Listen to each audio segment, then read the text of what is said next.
half the time you didn't know where you were or who you're fighting with, you know. Like sometimes the British Army or parts of American armies were attached to the Canadian Army, sometimes we were attached the other way around. Now on the war maps like that, it shows the 3rd Division up around the Rhine River, you know, all water there. And went through there on amphibious tanks and so on. And but our platoon anyway, maybe the whole company, I'm not sure which, and some of the Glengarrians, I think in fact the whole 9th Brigade, ended up down attached to the English Army, I think. Way down south of that more, into Germany at a place called Udem. And some of us are sitting on either side of the ditch, you know, it's quite a deep ditch, maybe as deep as this room here. And a guy by the name of Lumley, a very good fellow, standing with his back down the ditch there. There's kind of a bend in the ditch. And this German stepped around the corner like the Spicer, and he opened up on Lumley. I could see him standing up, you know. I think he emptied Spicer in his back there. I remember Lumley's saying, "I can't move, I'm paralyzed." And you look down, you can see this helmet full of blood and everything else. There's enough light to see by that. And Paul O'Shea and I started shooting back towards the corner like that, you know, keep everything back. Some officer at the other end, they go, "What are you guys shooting there? Stop that shooting," and so on.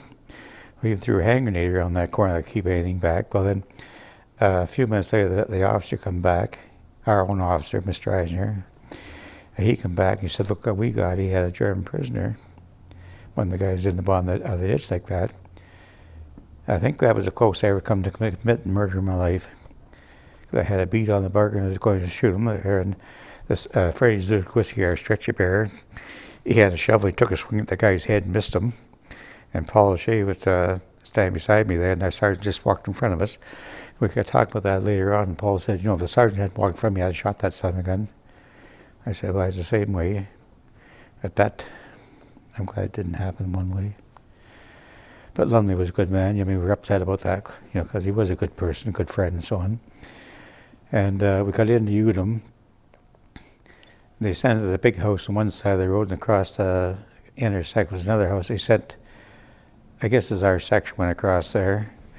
We just like to go in the house, take my equipment off, and lean the rifle against the wall. I was taking something else off like that. And the Germans came in the back of the house. They threw a color attack at us. And they threw a grenade because I heard the click when when the firing pin hit the detonator. And it lit down between my rifle, leaning against the wall, and the wall. And I made a grab for the rifle there, and she blew it out of my hand. And the guy on either side of me like that got hit with shrapnel from the grenade. And my rifle deflected from me. I never got a mark on me. Got blast back my ear again. That was the second one.